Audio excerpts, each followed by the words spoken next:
Hello and welcome to this episode of Just Interesting with me, Robin and Martin and Alex. And today we shall be discussing the curse of the Pharaohs, a spooky topic for a spooky season in the run-up to Halloween, this very autumnal October, as most Octobers tend to be. But before we get into that topic, we shall be revealing facts that we've learned this week. And after that topic, we shall be addressing some of the comments that you've sent us over the weeks since our last episode. But fellas, first, I'd like to know how you're both doing. Let's do this alphabetically. Alex, how's it going? Do you know what? You always go to Martin first, so I'm honoured that you've chosen to go through me. Although you had to preface it by saying, let's go alphabetically, not just, It's the only reason to talk to you first, Alex. Exactly, yeah. But no, I'm good though. I'm good. Thanks, Robin. Yeah, I love Halloween and I love spooky seasons. So yeah, best time of the year, if you ask me. So yeah, it's all good. All good. How about yourself, Martin? Yeah, no, I mean, Halloween. My son, who's now just 3, his favourite film has been for probably the last year is The Night Before Christmas. don't ask me how he got introduced to it. Yes, it's clearly not appropriate for a 3-year-old, but he absolutely loves it. And we went to Build-A-Bear, and he chose the Oogie Boogie doll. I went, look, Emma, it's Oogie Boogie, and he was obsessed with this doll. And then my wife came in and was like, we can't get that one. We're not getting that. And then of course he started crying and offered up a whole load of other ones. And no, Oogie Boogie was the only choice that he was accepting. If they've got it in, Oogie Boogie. So now he's got this horrendous, disgusting Oogie Boogie doll. If they had it in the store, it must, they must sell it occasionally. I think it's probably a good seller, just probably not with 2-year-olds at the time. Oh, that's really cute. It's a good loves sign. it. He's going to be able to deal with a lot of weird stuff in his life if he loves Night Before Christmas at that age. Yeah. And he always sings along, I can't think of any of the lyrics now, but he just sings along. He likes the bit when he takes his head off. I am that much under your... But yeah, the Shakespeare bit. Recite Shakespearean prose, whatever he says. Yep, he loves that bit. The red eyes under the bed, which would have absolutely terrified me as a kid, but loves it. Oh my gosh, yeah. Yeah. He's a goth kid in the making. He loves it. Yeah. Absolutely loves it. Oh, that's great. Always asks for it. Oh, that's really charming. And it's funny you mentioned that because that's a Tim Burton conceived stop motion thing. And I kind of forgot it was spooky season, I'll be honest, until a couple of days ago. And I thought, oh my gosh, we're nearly at Halloween. I should get myself in the mood. Because I love Halloween, like you do, Alex. And I thought I should watch something spooky.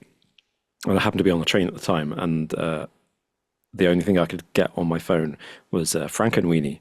Tim Burton's black and white stop motion movie from about 12 years ago, which I haven't watched for ages. But I enjoyed it. I enjoyed it actually more than I thought I would. I think at the time I, didn't get what it was trying to do. And now I'm like, oh yeah, I get it. Yeah. How comes you were on a train and that was the only film that you could get? Well, because I'd love to watch something else, but this is all the internet is letting me watch. Well, it was on my confession time. I get Disney Plus. It was on my Disney Plus app, and it was a short enough film for the file size to be within my data limit. And I have that hard cut. Don't do stuff. Fair enough. Interesting. Do people go in for Halloween around your area? Because around me, it's really a big thing. I think it's because there's loads of kids and loads of families. But yeah, most houses have, decorations up and stuff. It's definitely growing. I feel like there's more decorations on people's houses. Like Halloween wreaths seems to be a new thing that people put on doors, like Christmas wreaths. Right. And part of me likes that, and part of me also thinks, what are you doing? What is this? Yeah. You already have pumpkins. That's the already established thing. Yeah, exactly. Yeah. And they're biodegradable.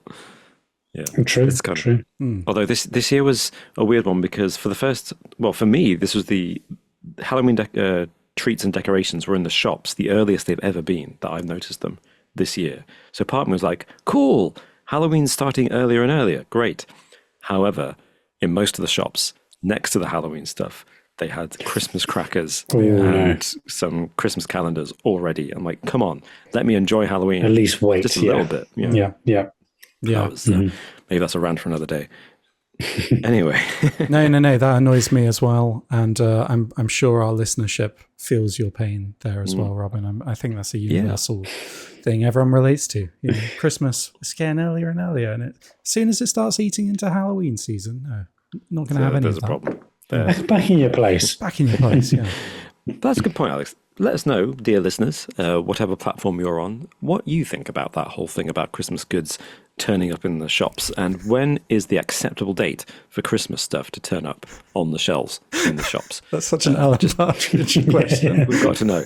I feel like everything I do is Alan Partridge. But hey, we'll move on to that. So, I want to know now, what did you learn this week? Let's flip it, reverse it. Martin, you go first. Well, I learned about a bat cave, and no, it's not Bruce Wayne's. It's a different type of bat cave, but it wasn't originally a bat cave. It was originally a former Nazi defense site.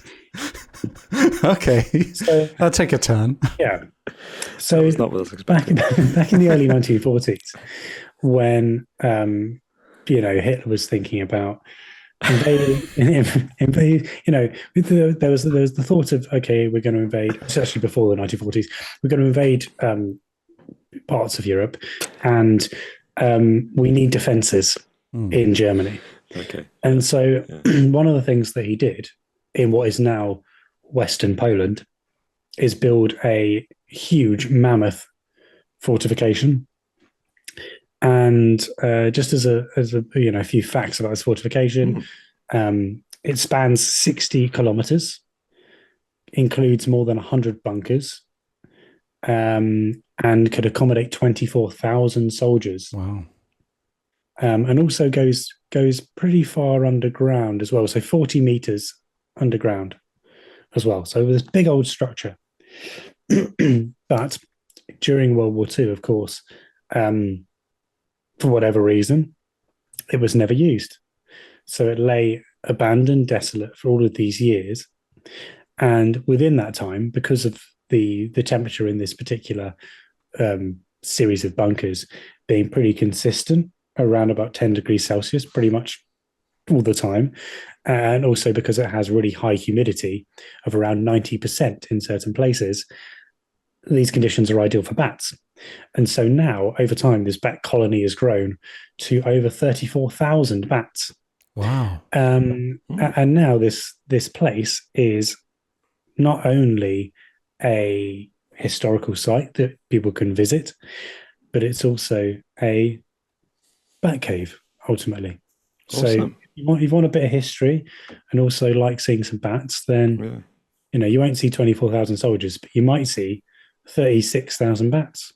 So yeah, a silver lining for exactly for the otherwise sinister motives behind constructing it. Yeah, Hitler accidentally made a bat sanctuary. Yes, exactly. Doing his bit for conservation. Well done. Yeah. It's the kind of thing that you can imagine him when he's, particularly at the stage where he was on cocaine all the time on a daily basis. Yeah. And he's like, and one day the bats will live here. And all the generals around him are like, right. Yeah. And we will make a bat bomb. Oh, wait, no, actually, the US did that, didn't they? Well, they tried to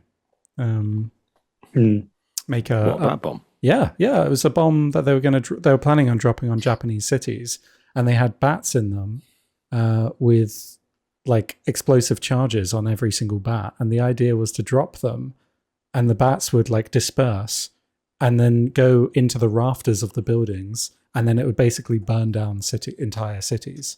Oh my gosh. But then at the same time that was in development, Oppenheimer came and did the nuclear bomb thing. So there are really two different projects on at the same time. Again, just imagine the scenario. You are the official at the War Department in America who's been tasked with coming up with a super weapon. I need you to come up with a super weapon. It's like, well, I've got these two projects in front of me. We either go with the bats or splitting the atom. I'm like, which one do we do? Let's do both. This one has the world's leading scientists working months on end to split the atom and like control like nuclear detonation. And this one has some bats with explosives on them. Well, what I say, we need a backup just in case one of them doesn't work. Yeah. It's all right, Oppie. If your bomb doesn't work, we've got a solution. Oh my gosh. I love that idea. Yeah. But thank you, Come on, Martin, Christopher Nolan, that's your next movie. That's really cool, really interesting. Whereabouts? So in modern day Poland, you say? Yeah, Western Poland. So this was previously part of Germany during World War II. And so, yeah, they made this huge defensive line, basically. Wow. My webpage, for whatever reason, is just frozen. So I can't tell you exactly what it's called. But maybe I will towards the end of the podcast. When it comes up again, let us know Yeah. where it is. Yeah. So, Alex, was the bat bomb your fact for this week? Or No, it was wasn't. something else? And I'm sorry, Martin. I feel like I derailed yours with that Oh no, fact not at all. about It's bat great. bombs. No, I have. I think I'll be honest. I think I didn't learn this week, and I may have already read this on the podcast before, but it's relevant. So I thought I'd bring it up again, if nothing else. So, did you know that if you were a member of Victorian high society, you were quite possibly swept up in a pretty macabre party craze? So back in the 19th century, Victorians had mummy unwrapping parties. Oh, cool. God. Did you know this? No, that's horrible. No, but it's pertinent to the topic of today, so nice one. Yeah, no, well linked. Yeah. So like at this time, ancient Egyptian mummies were disgusting. all the rage in Europe. It was kind of like seen as an odd curiosity. And if you're a member of the rich upper class in Victorian high society, then it was an ultimate status symbol to be able to get your hands on a real life Egyptian mummy. Oh my gosh. And yeah, wealthy Victorians were so fascinated by them that they'd host social events where they would unwrap a mummy right in front of their guests.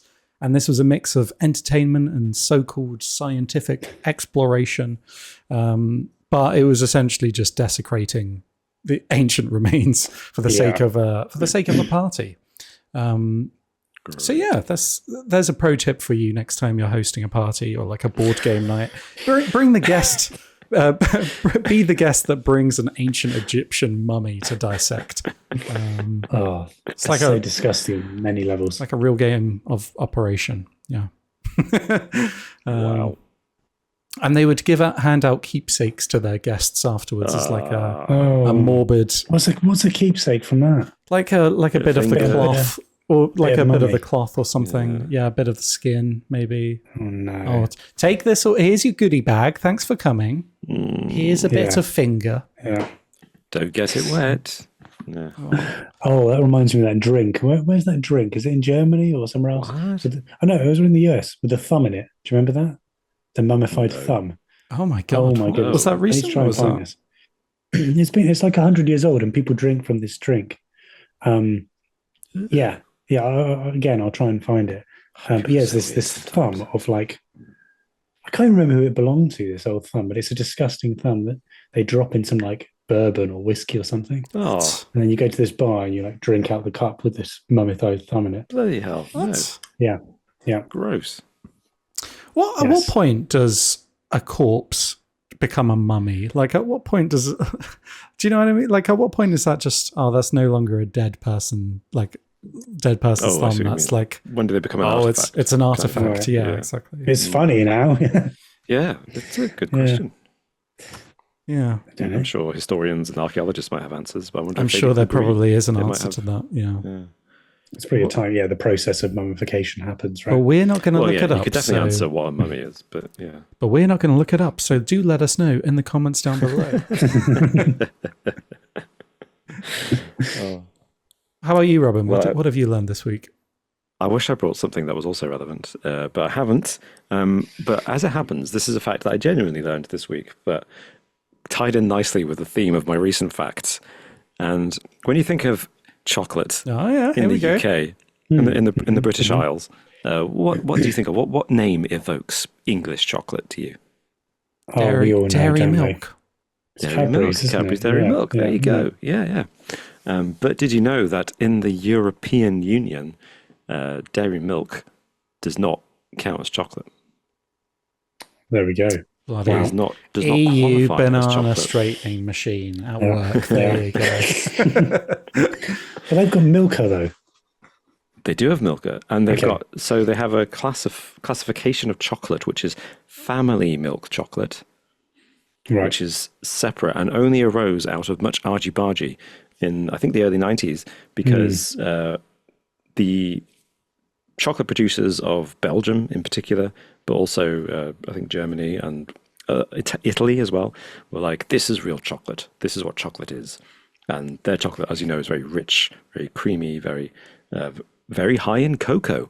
That's what, to them, chocolate is. You get dairy milk comes along, and dairy milk is not high in cocoa. It's relatively low in cocoa, something like 20% cocoa, whereas they're looking at more like 30 to 40% as a minimum on the continent. So when the Britain joins the EU, they all start complaining and saying, you can't sell that as chocolate because it's not chocolate.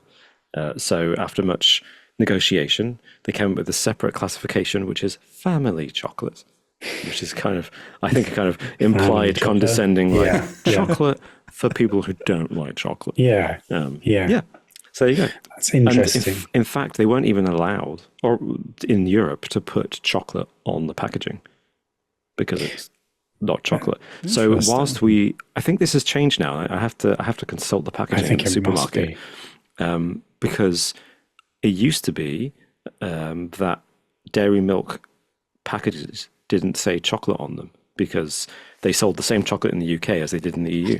But now that we've left the EU, they can put the word chocolate on their English packaging.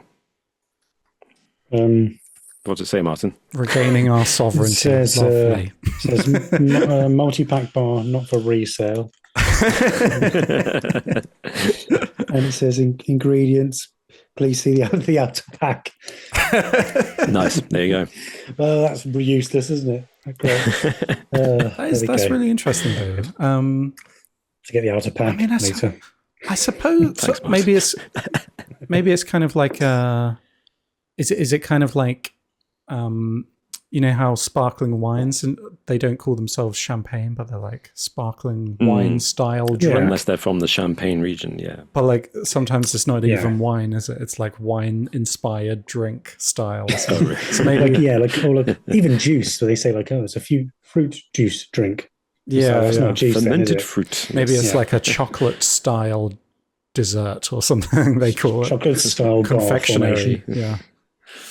No, it's true. But they do this with all kinds of things, though, don't they? It's like, you know, certain things aren't allowed to be called a cheese if they don't contain enough milk. There's like those, you know, the plasticky kind of square cheese that you put on a burger. Yeah. Yeah. Cheese style squares. Yeah. Or just I'm always American flavoured. cheese. Yeah, whenever I see that, I'm always a bit skeptical or cautious when they say chocolate flavour something or, you know, fruit flavoured something. Like, okay, so what's really in it? What's going on there?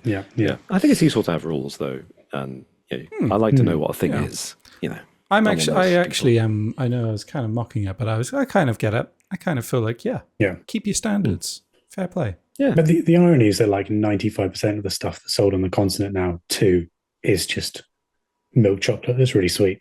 Yeah. I mean, it's nicer, isn't it? It's better. So.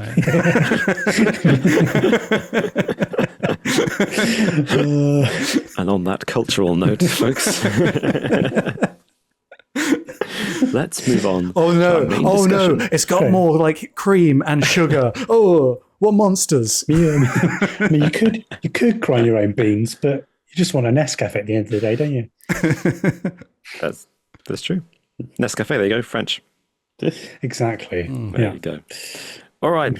Speaking of monsters, let's talk about the Curse of the Pharaohs. But I would like to say a massive thank you before we do that to our wonderful Patreon supporters and YouTube members, all of you, wonderful you who support us and keep this podcast going. And you're just amazing. But in particular, I'd like to say thank you to Scott Joel, Amy Licious, Cindy Hafner, Rashad Najar, Caleb Wilkerson, Kurt Jones, John Baker, Janie, Henny Ruffle, The Super Show Podcast, Nicholas Dill, Emmett Tapia, Ahmad, Peaswad, Josh Chomatek, A Filthy Casual, and Simon Workman. Wait. Thank you so much to everybody, Thank you. especially those few who give us so much support and have given us so much support for a very long time now. And you are just the wonderful people who help keep the lights on. But thank you to everyone who's bothering to listen to us, particularly at this point in this episode about the curse of the Pharaohs. Settle in, get a big bar of 30 to 40% chocolate, and Start unwrapping your mummy. Have a bit of a party. Enjoy.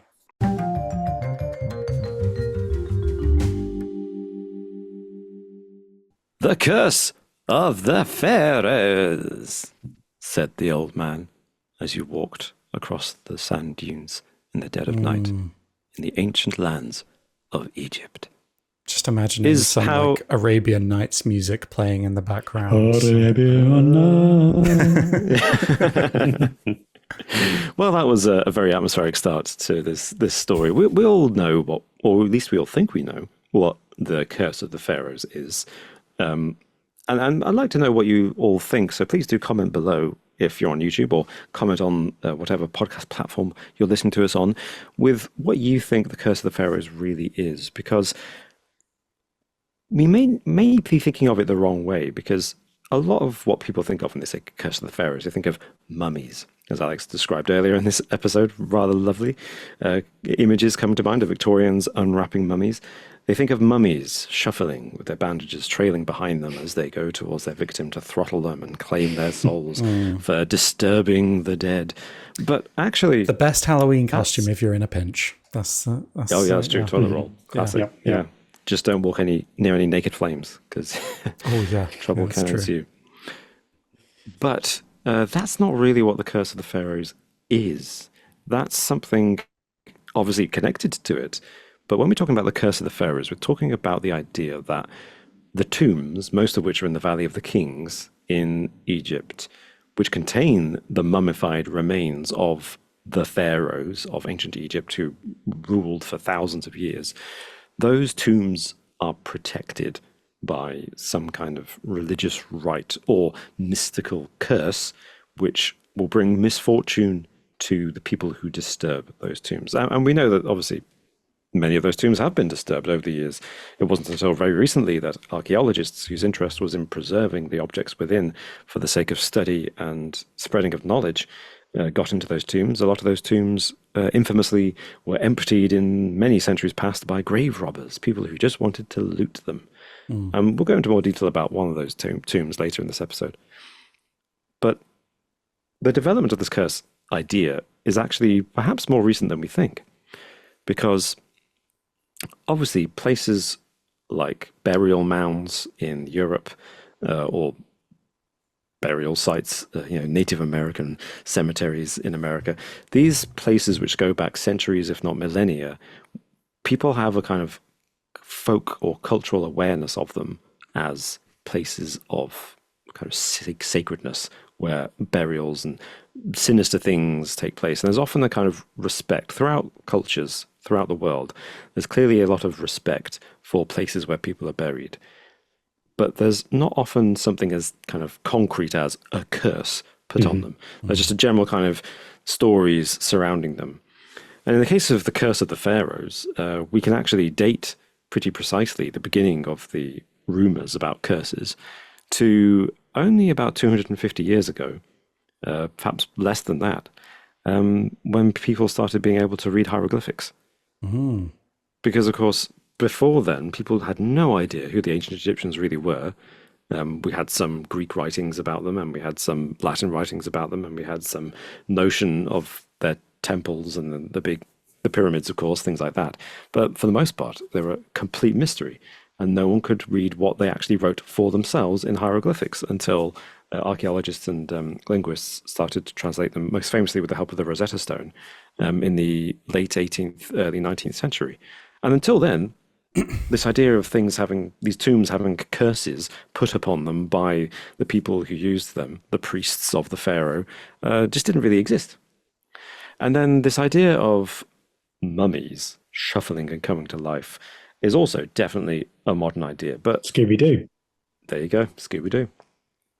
Martin's just summed Imagine up that's the my whole case. thing. That's just straight in there. But to my surprise, actually, it's not as recent as I thought. I thought The Mummy may be an idea that goes back to The Mummy of the 1930s, with that classic Universal horror film with Boris Karloff as the mummy who comes back to life.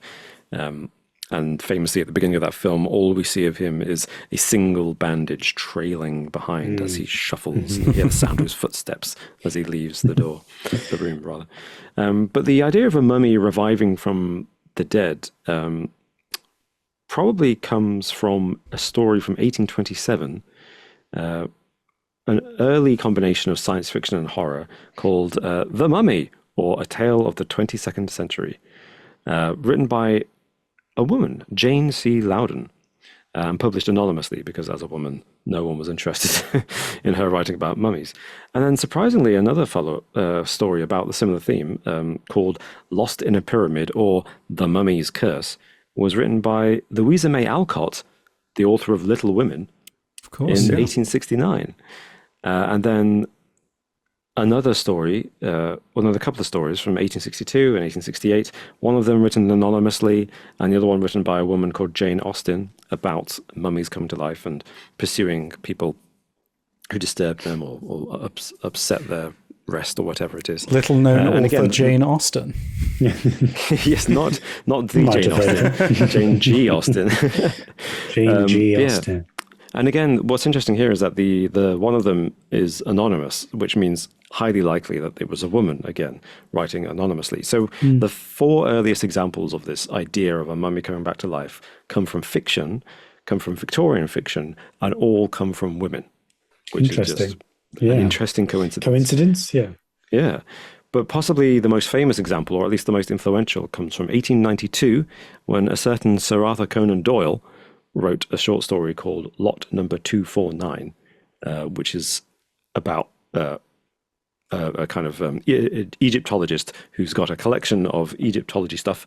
One of them is a mummy in a casket, and all of his rivals are mysteriously being attacked by a mummy. And it turns out that he's been controlling this mummy using some kind of supernatural powers, which what's interesting there is that concept of somebody raising the mummy from the dead to seek revenge is what typifies most of the early Hollywood versions of the mummy coming back to life. So that's clearly the most influential kind of version of that story, Sir Arthur Conan Doyle. And then we get into the 20th century and movies and things, yeah. Whereas the earlier stories that were written by women, were they more about like the female mummy coming back to take revenge on the men that desecrated their tomb, or that kind of thing? Yeah, apparently, yeah.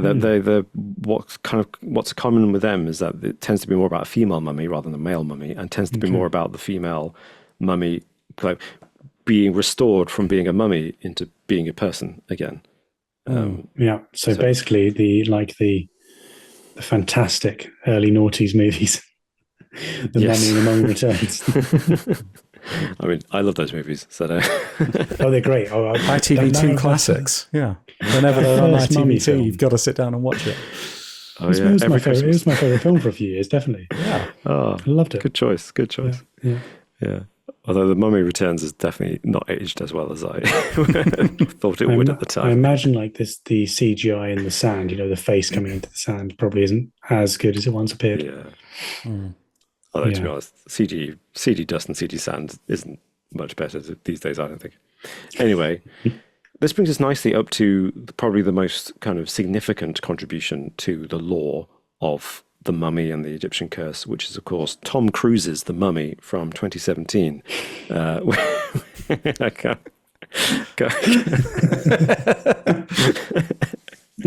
I did see that in the cinema, actually. Oh wow, one of the few. Yep. How was the sound? Was there any music and sound effects under Tom great. Cruise going? Wasn't great. Ah. Yeah, no, it was pretty bad. Oh, I hope people remember that. By the way, for context, anyone who doesn't know what I'm referring to, they accidentally published the trailer without the music and sound effects, just the vocal tracks. So all you had in the first trailer was Tom Cruise shouting and screaming with nothing else going on around him. How do they manage to get that past QC? I don't understand. I don't know How does that even happen? That's amazing. Anyway, so that's slightly off topic, but there's a very broad scope of just establishing the principle of this idea of the curse of the pharaoh is separate from the curse of the mummy, and it's probably not as old as you think it is. But yes, Yeah. No, so true. Good to know about any. Yeah, I guess the idea, in common, yeah, it's always talked about as an ancient curse, isn't it? Mm. So like the curse is ancient, but the idea of a curse is a modern phenomenon, right? I guess what makes it so interesting is the fact that this curse that sealed the tomb was put on hundreds, if not thousands of years ago. And that's what's so, from a completely different culture with a different language and hieroglyphics. In a lot of these adaptations, we still don't really understand. And the whole story's about deciphering what was said. Yeah. And I think maybe some of it stems from, like you said earlier, Robin, people know, like all cultures around the world have this kind of respect for like burial sites, right? So it's like that classic thing in America where they say, was this house built on an ancient Indian burial grounds? It's kind of like a similar thing where people know, like you don't have to be able to read the hieroglyphics to know that desecrating a tomb of a burial site might lead to some bad juju, like with the spirits and stuff in that place, if you particularly buy into that. In the UK, though, if you said, was this built on a burial site? It's like, well, yeah, there's not much room. Of course it was. Almost certainly. In fairness, yeah. Of course, we had to dig up the bodies and bury them somewhere else so we could get the Olympic site built or whatever. Yeah. But I mean, I guess like what makes this interesting is when they did use the Rosetta Stone and they did translate those hieroglyphics, they went back to those tombs that they desecrated and they looked on the walls and they were like, oh shit. All of my descendants are now cursed. It says don't open this. It says don't steal and sell ancient artifacts. Oops. Bummer. And I mean, that makes you, I don't know, I've always found this interesting. We're going to talk about the obvious one a bit later, but whether there's any truth to the curses, not just that they were put on them. Because before, like you said, Robin, before we translated the Rosetta Stone and were able to understand these hieroglyphics, there were some kind of like reports of, or recorded instances of like bad luck when transporting like mummies and stuff, but people just attributed it to like bad luck or maybe it was like, it was wrong to disturb them, but not necessarily a curse. But for instance, in 1699, Louis Peniche wrote an account in which he recorded how a Polish traveler brought 2 mummies in Alexandria and embarked on a sea journey with the mummies in the cargo hold. However, the traveler was alarmed by recurring visions of 2 spectres, and the stormy seas did not abate until the mummies were thrown overboard. So there've been a few stories like that. Is that the plot of House of Ashes or one of those? Is it? Is it actually? No, I don't think so. Okay, which one did we play? We played. Which one did we play? Man of Medan, the Dark Picture. Man of Medan, because that's them transporting. Oh, is it mummies? Or is it it's some. Yeah. There you go. Maybe they were inspired by that story. Yeah, but of course, since they deciphered the hieroglyphics, there have been a few notable tombs that have been discovered with actual curses written in them. And I can speak to you about some of the ones that have been discovered if you'd like. So I mean, most of these occurred in the private tombs of the Old Kingdom era of Egypt, so like between 2700 to 2200 BC.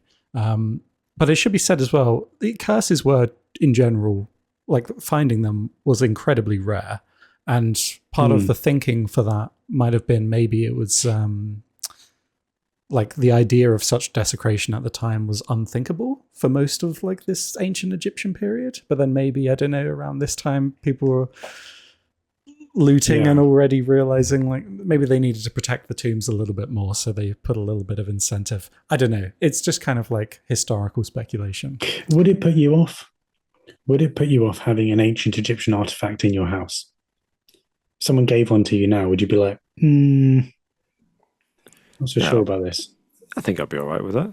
It depends what it is. If someone just brought a mummy round after a party, they brought it around as like a housewarming gift or something, I'd maybe a gold bracelet that belonged to an ancient king. I'm taking that to Dosh for gold immediately. Excuse me. Oh yeah, we can melt that down and give you 50 quid. Great. Sold. Yeah, I've loaned for a gold bracelet. I'm not going to keep it in my house. Yeah, I wouldn't do that. I'd Indiana Jones it. It belongs in a museum. It belongs in a museum. No, but I just out of okay, someone asked you to look after it before it gets sent to the British Museum with a whole lot of other stolen artifacts. Would you look after it for 6 weeks? I'd say. Well, in that case, no. Why are you bringing this to me? Setup, I'm afraid that in the transport there isn't actually any room in big yellow storage left, so it's going to have to be in your living room.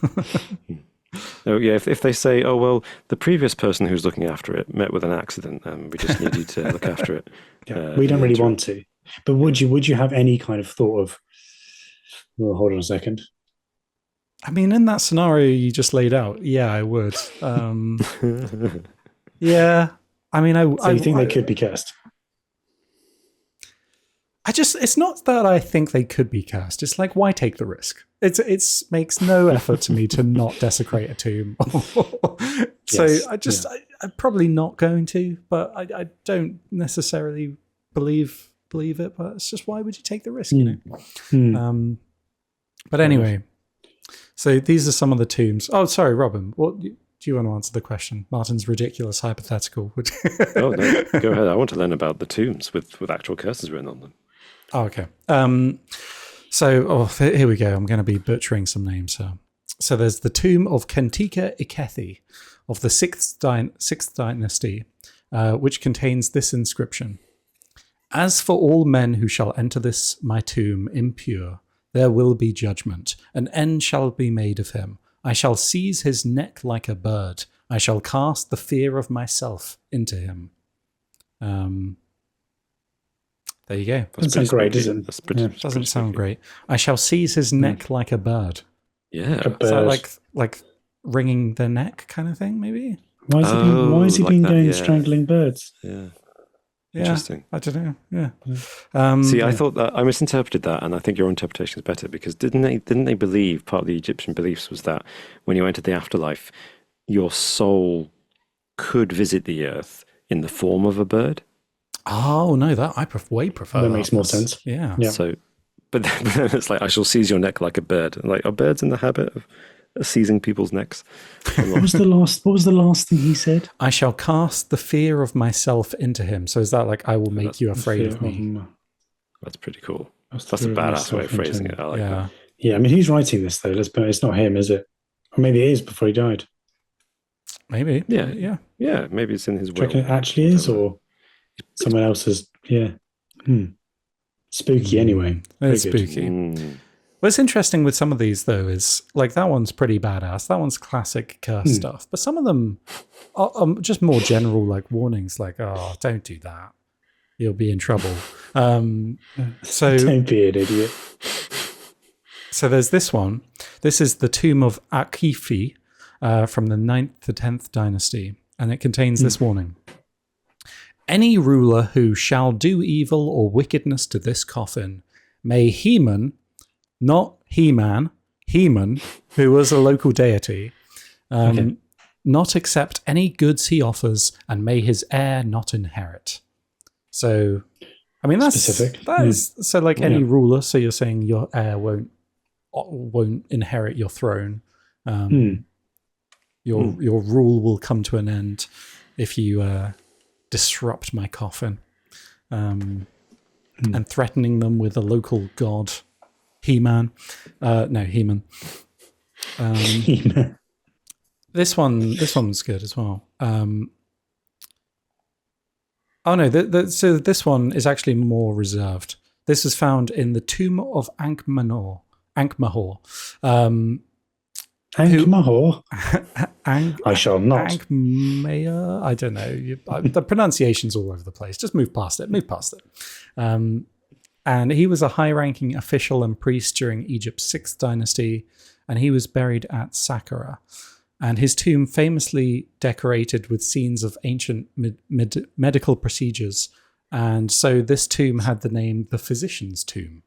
And the curse, it aimed at those who would damage or desecrate the burial site. And it said, "As for anyone who would harm my tomb or my statues, I shall be judged against them by the great God." And this is basically saying, if you violate my tomb, if you disturb the deceased's journey to the afterlife, then you will receive divine punishment. So this is like, God is watching you, basically. Think about what you're doing. Yeah, that's pretty good. So it's not too bad. Yeah, it's not so much a curse. It's more just a warning, a threat, I guess. Yeah. Who do you think these words are aimed at? Do you think it's aimed at kind of lowly peasants that potentially would break in for golden jewels and rituals? Rituals and rites?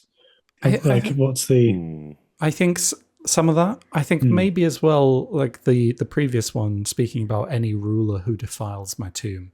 I kind of feel like maybe it's about like future like pharaohs and things as a kind of warning to them in case they want to like dismantle. Because I think another one of this was like when a lot of the tombs and pyramids and stuff eventually repurposed, like other people were buried in them and stuff.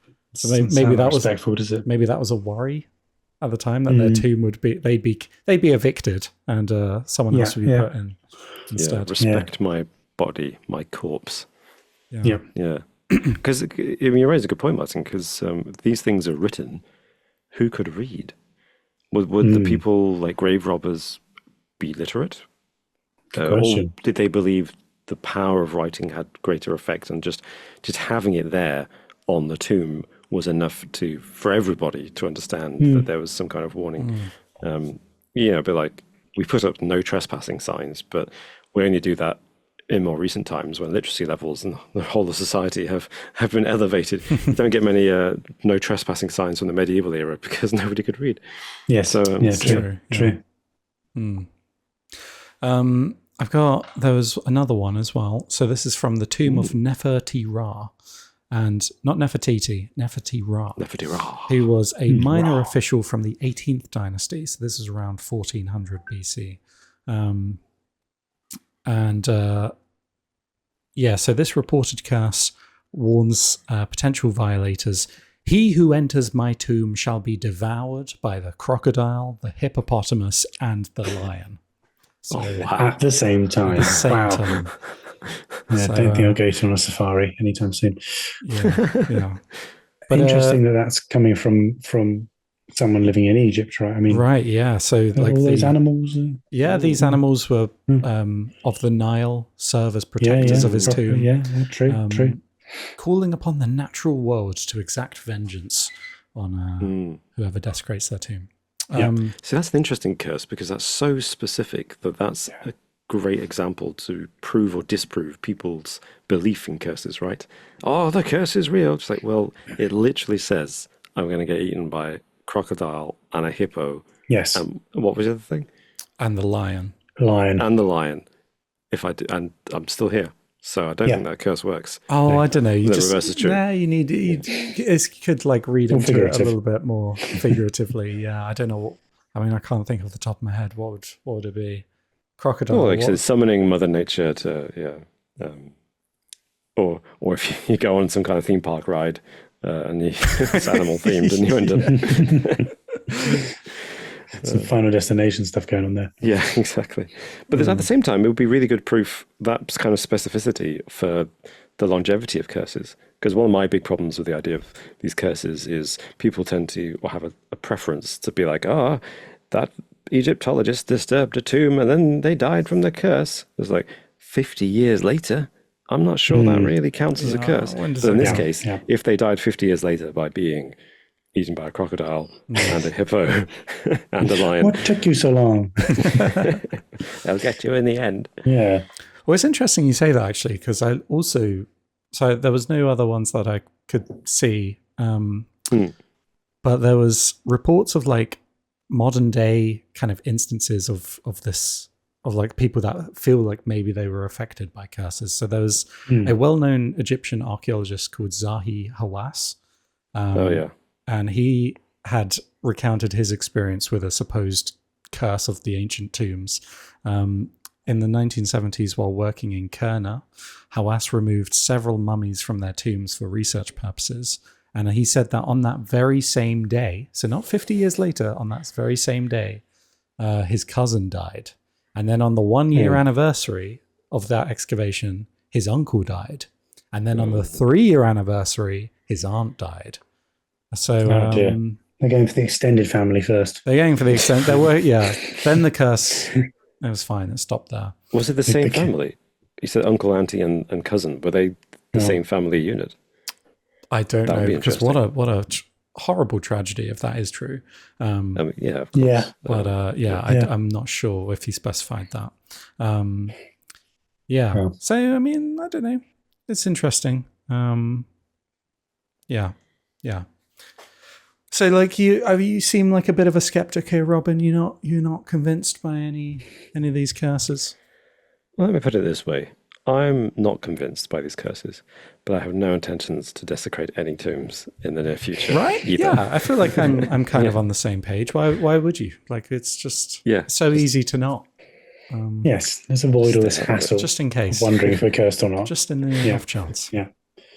Absolutely. Well, I am going to talk about the most famous curse. Well, potentially, I'd say the most famous potential curse of all, right?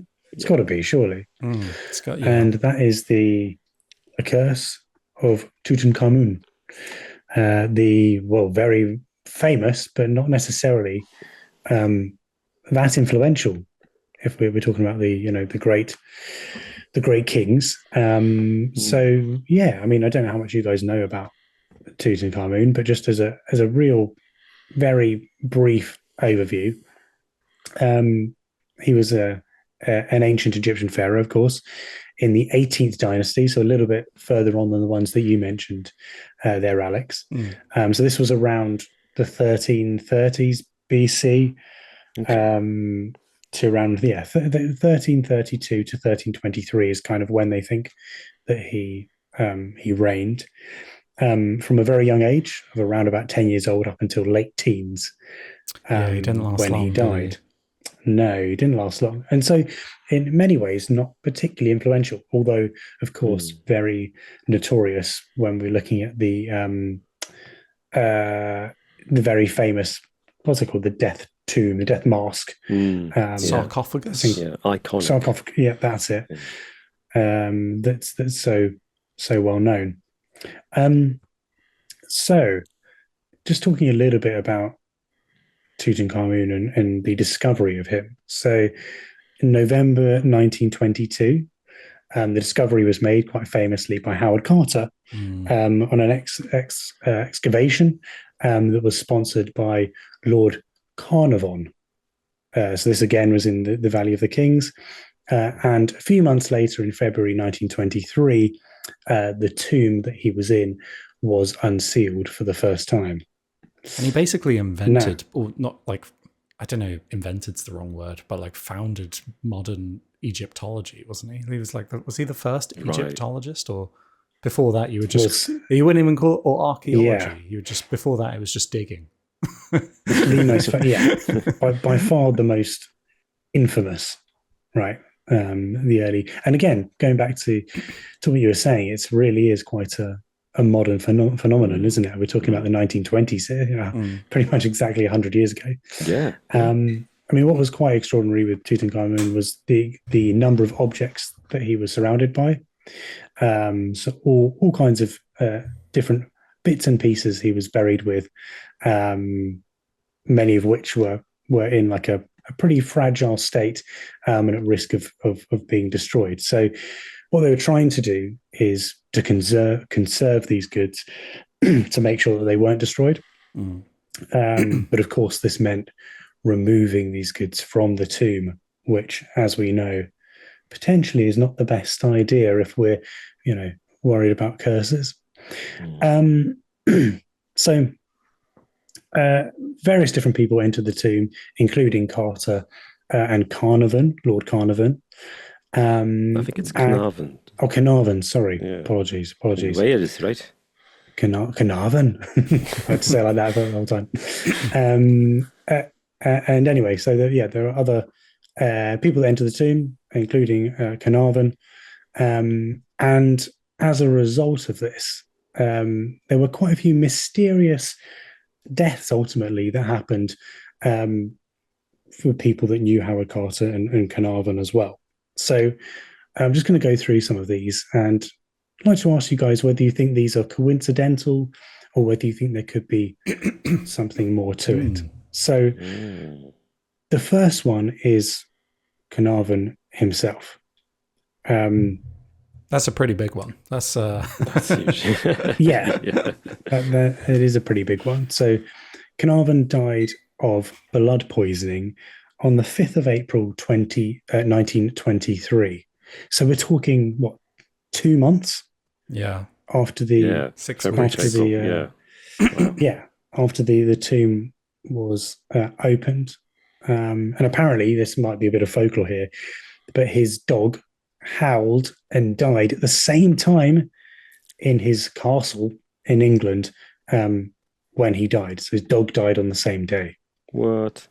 Coincidental, or perhaps or did they just find the dog dead with his dead body because no one was feeding him? Don't know. Well, good question. Good question. Can a dog die of starvation without eating for just a day? Is it that bad? Oh, I didn't know. Well, maybe he was in the castle on his own. I didn't know. I mean, no, he must have right. The whole months that he'd been out there, the dog was unattended in the castle. I see. Right, yeah. Okay. Well, Carnarvon was in Cairo. He died in Cairo, so he wasn't at home with his dog. Oh, okay. So the official story is that Carnarvon died of blood poisoning and pneumonia when he got bitten by a mosquito on his face. Rumor has it that this bite was in the same place where there was a mark on Tutankhamun's mummified body, right? Which is coincidental, but we don't know that for sure. But apparently that was the case. What do you mean? There's a mark on his mummified body? Like, he's mummified? Isn't his whole body's marked? I think. Good but there'll be the skin is preserved. It'll be tight and dry, but there'll be kind of marks on it, maybe. I don't know. Or, Alex, it's just a rumor. I think it might be. It may be from some of. He also didn't have any eyes because his Tutankhamun didn't have any eyes there, and his tongue was missing. Sorry, Martin. No, all good.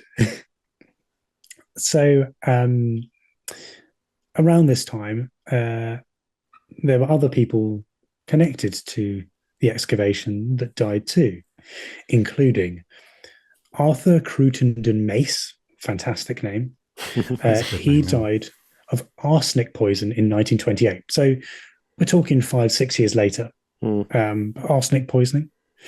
And he was one of the team, one of Carter's excavation team. There was George J. Gould I, who was a visitor to the tomb, and he died on May 16th, 1923. Died of a fever and died. Yeah, that's pretty, yeah. There was Prince Ali Kamal Fameh Bey, definitely butchered that, but he died on July 10th, 1923. So again, shortly after the excavation and shortly after he visited the tomb, actually. But he was shot dead by his wife, so not sure whether that was a curse or whether he just, something went wrong there. There was Colonel Aubrey Herbert, who's an MP, and he was the half cousin of Lord Carnarvon's. He's the half brother, sorry. And he died in September of 1923 as well, from blood poisoning as well. So this one apparently was to do with a dental procedure to restore his eyesight, but he also died of blood poisoning. So there's quite a bit of poisoning going on between these people. Yeah. So they both died in the same year, a few months apart. Yeah, of blood poisoning. And there's a few more of these as well, guys. So there's Sir Archibald Douglas Reed, who is a radiologist who X-rayed Tutankhamun's mummified body. He died in January 1924 from a mysterious illness, undisclosed. I bet it was blood poisoning. Okay. Yeah, within probably blood poisoning. Sir Lee Stack, Governor General of Sudan, again visited the tomb and was assassinated in Cairo in November 1924. So a little bit later, but still probably within the curse range, right? There's more here. There's Captain Richard Bethel, who was Carter's personal secretary, died in November 15th, 1929. So we're talking a little bit later here, but they're pushing it now. He'd found that's. He was found in his bed. Apparently, he'd eaten something that was poisoned. Oh, for goodness sake! And so he died of that too. There we go. And then Howard Carter.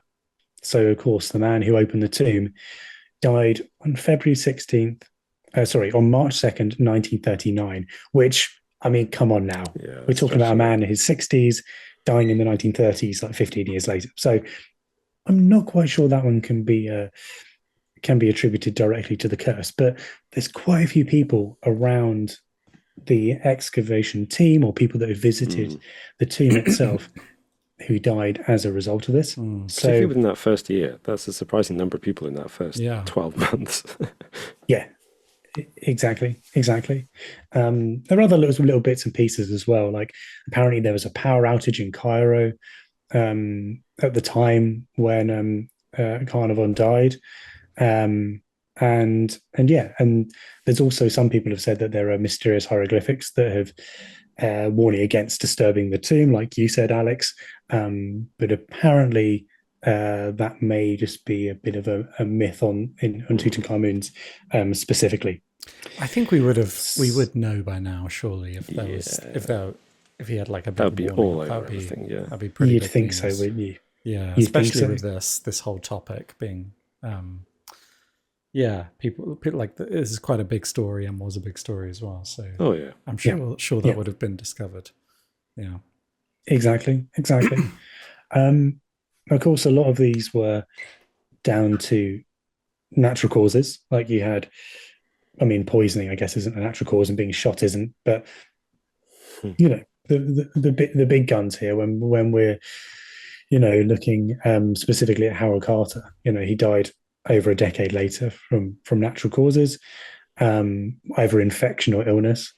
And so, of course, we can pick out these individuals, but what we have to remember is that this was such a huge, momentous occasion that hundreds, if not thousands of people, either visited the tomb, either went inside it or were around it. So statistically, it's, questionable whether this number of people would have died regardless, right? Yeah. But true. The coincidence is definitely within that first year, and also the number of people that have died from poisoning specifically.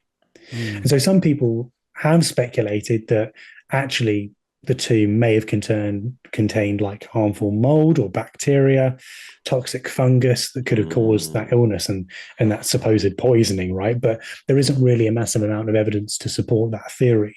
It's still just a theory.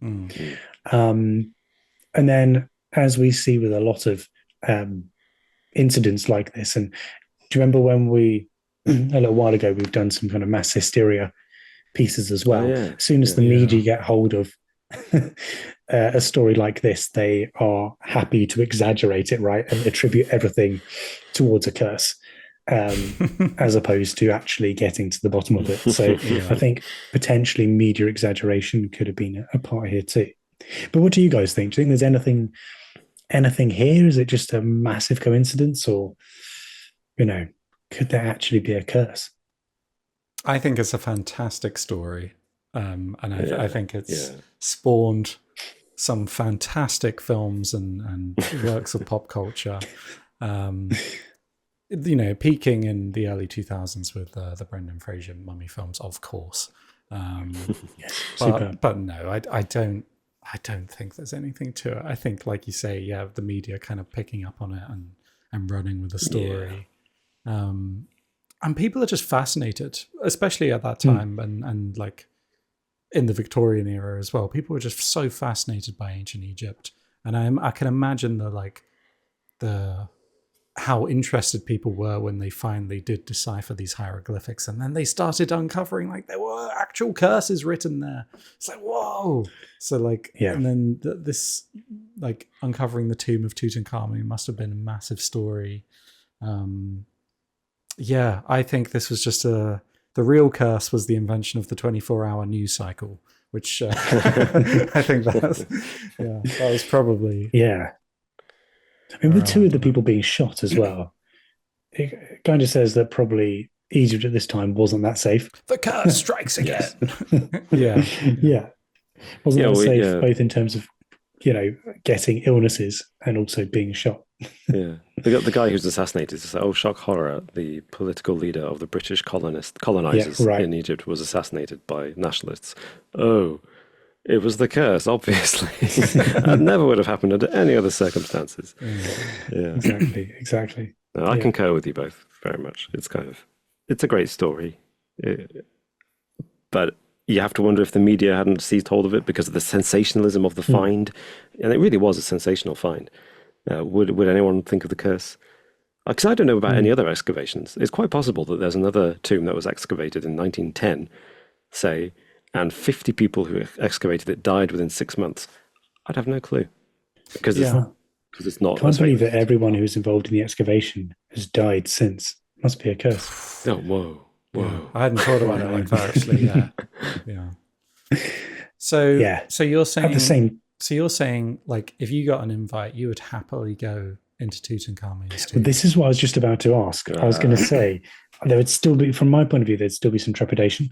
I'd be like, oh man, I don't want to become like a statistic, right?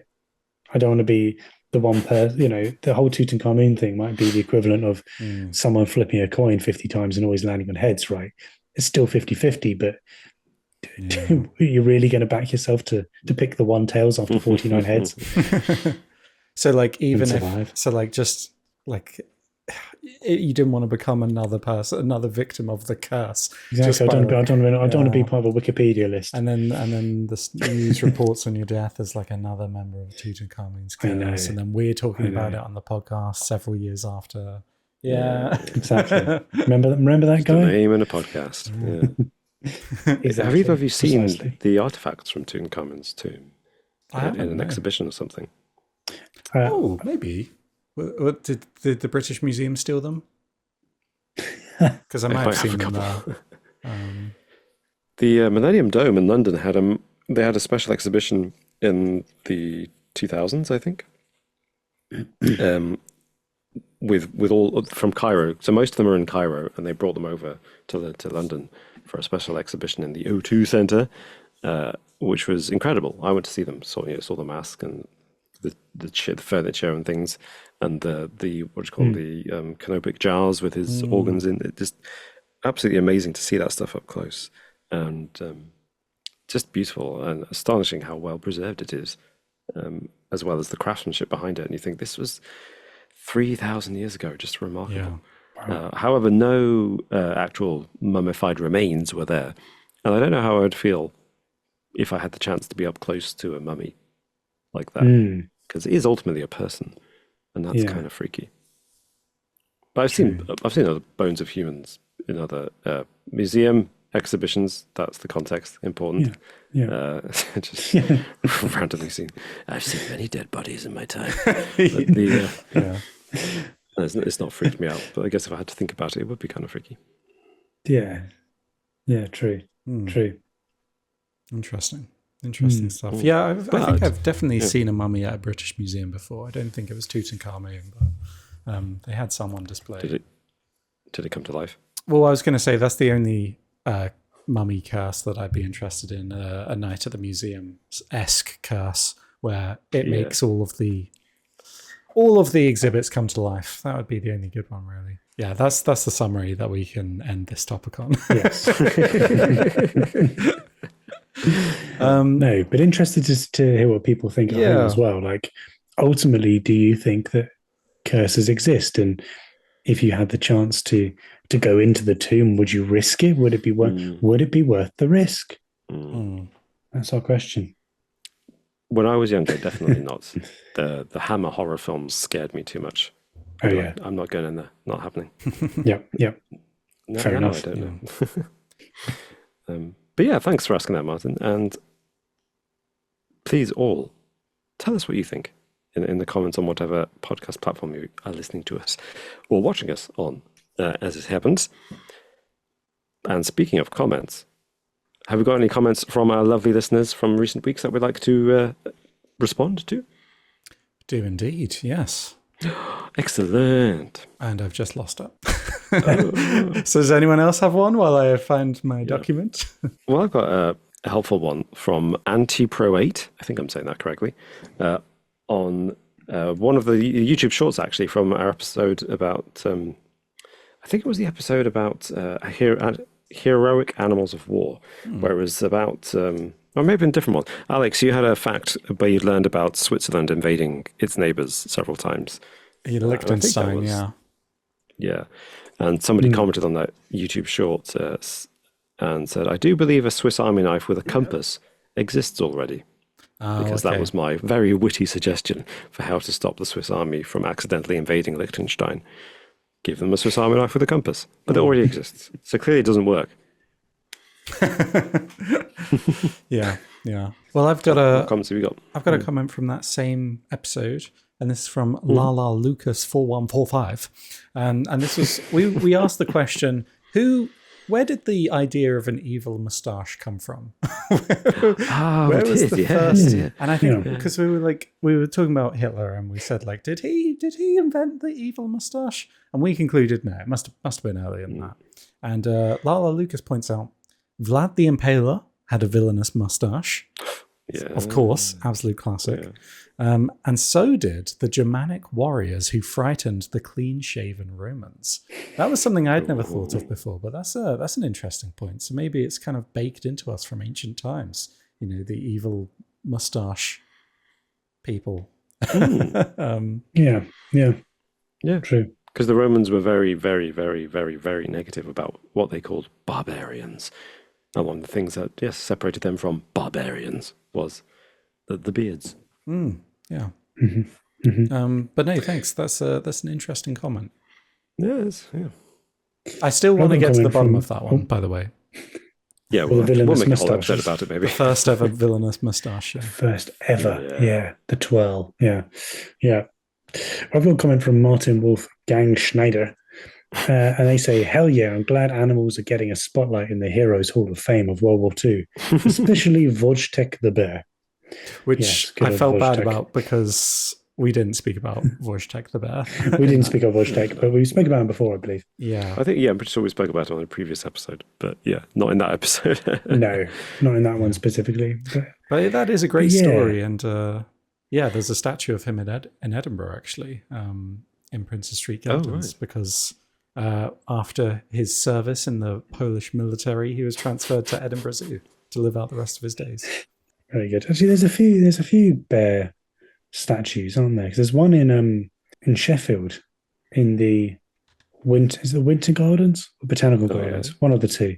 I think there was like a bear exhibition there a couple hundred years ago, right? And so then as a result, they made this bronze statue of a bear. Yeah. I don't know the true story is one of the bears escaped, and the only way to stop it was by magically transforming it into a stone statue. But let's have a look. There's a statue of a bear in Whitby, home of Dracula, and it's a polar bear that someone who lived in Whitby and was a sailor, kind of explorer, picked up a polar bear when he was in the Arctic, brought it back to Whitby, and used to keep it tethered to his fence in his front garden. And one day it escaped and ran through the town, causing all kinds of havoc. And so they put it down. That's a horrible, Wow. horrible story. It's Horrific. A horrific tale Oh, of dear. like, oh my god. That's I know. that's essentially King Kong. That's the story of King Yeah, Kong, actually, but with yeah, a polar bear it is. and Whitby. Oh Wow. my gosh. Humans suck. Yeah, Humans suck. they don't say what happened to the one in Sheffield, but the Grade 2 listed bear pit can be found between the Mediterranean and Himalayan gardens. It was constructed as a zoological exhibition space for the garden and was never used for bear baiting, which by that time was illegal. At the grand opening in 1836, it was occupied by a black bear. Hey. There we go. Bears in Sheffield. Who would have known? Oh, nice. All right. Nice. Well, thank you, fellas, for bringing up those excellent comments. And thank you even more to everyone for making those excellent comments. And thank you for listening to this podcast, every single episode that you listen to, but also to this episode in particular. And well done for making it this far, if you have. You are the special few. So please do join us again next time when we'll probably be over on YouTube doing a live Halloween quiz. Whoa, Yes. Keeping the spookiness alive. And we conveniently haven't chosen a date for it, but it'll be sometime between now and Halloween. So keep your Oh, yeah, it'll be don't make probably any before plans. Halloween. We'll announce it on the YouTube channel beforehand and on our Twitter/X feed.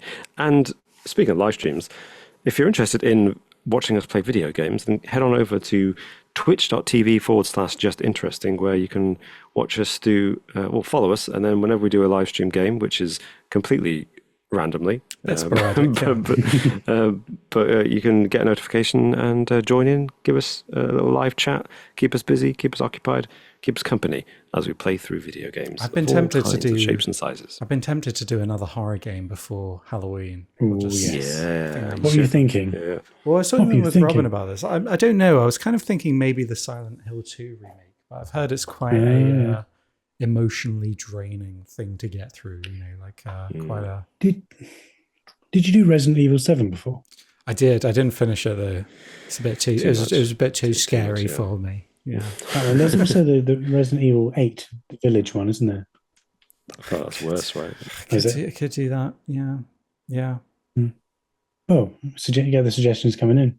You could do, make some suggestions, folks, in the comments or on Twitter at JInterestingYT. Yes. Brilliant. Please do let us know. And we'll see you next time. Bye-bye. Bye bye. Bye.